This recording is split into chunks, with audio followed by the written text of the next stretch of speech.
बल्दिया के एक मसरूफ़ सड़क की हालत है। यहाँ आप देख रहे हैं कितने बड़े गड्ढे पड़ चुके हैं कि गाड़ियाँ आके उनमें लग रही हैं और गाड़ी वालों का नुकसान हो रहा है। पीछे तक ट्रैफिक जाम है। पुलिस ट्रेनिंग सेंटर वाला ये रोड है और एक नाले की यहाँ एक गटर है जिससे पानी निकल रहा है मुसलसल। इसकी वजह से पूरा ट्रैफिक जाम है।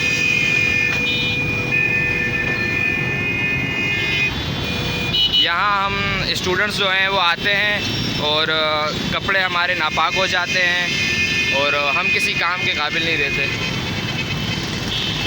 हर जगह ट्रैफिक जाम है, हर कोई इस पानी की वजह से परेशानी में। खुदारा इसका नोटिस ले, मेरी एमपीए साहब से दरख्वास्त है। और ये लड़के आए, ये लड़के कह रहे हैं हमारी भी बनाए।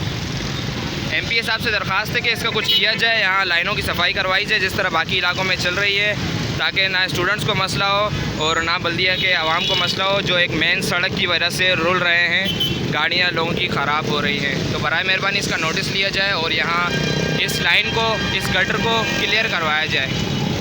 आपका बहुत शुक्रिया।